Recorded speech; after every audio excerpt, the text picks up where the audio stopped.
Depuis le début des années 2008, le cadre cybersécurité en Côte d'Ivoire a connu une évolution graduelle avec la mise en place d'un projet de développement encadrant le secteur des TIC, l'élaboration d'une stratégie nationale de cybersécurité. C'est dans cette optique que l'autorité de régulation des télécommunications et des technologies de l'information et de la communication de Côte d'Ivoire a initié cet atelier de validation de la stratégie nationale de cybersécurité. Objectif, assainir le cyberenvironnement ivoirien, rétablir la Côte d'Ivoire dans son rôle historique de hub sous-régional, notamment dans le domaine des TIC.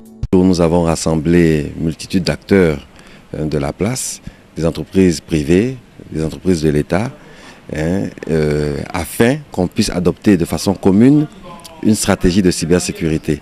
L'enjeu, c'est de faire baisser en général la cybercriminalité, mais en plus, c'est également pouvoir booster notre économie numérique.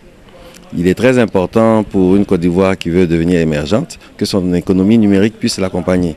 Et à ce titre-là, se doter d'une stratégie nationale de cybersécurité est une recommandation forte de l'Union internationale des télécommunications. Au total, environ 100 participants, constitués de l'ensemble des acteurs du secteur public, de l'administration et du secteur privé, ont bénéficié de l'expertise de Zongo Valérie, mandaté par l'UIT, l'Union internationale des télécommunications, qui a prononcé un exposé explicatif sur le contexte, la valeur et les enjeux de la stratégie nationale de cybersécurité de la Côte d'Ivoire. Nous devons rendre le monde des TIC sécure et confiant pour les utilisateurs. Donc dans ce cadre, il y a un programme vaste pour accompagner les États de manière à sécuriser leur cyberespace. Et donc pour ce, nous avons conçu un guide pour accompagner les États dans la mise en place des stratégies nationales de cybersécurité. Et ce guide-là, aujourd'hui, date d'environ 8 ans. Donc, nous sommes en train de le remettre à jour.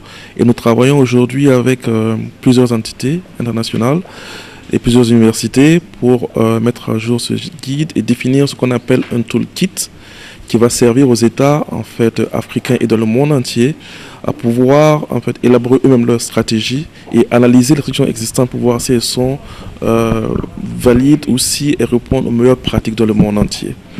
Donc spécifiquement ici à Grand Bassam, le point de l'UT, c'est vraiment d'accompagner la Côte d'Ivoire et de faire cette analyse avec la stratégie qui est en train d'être mise en place pour être sûr qu'elle répond aux meilleures pratiques et partager avec la Côte d'Ivoire ce qui se fait de mieux dans le monde.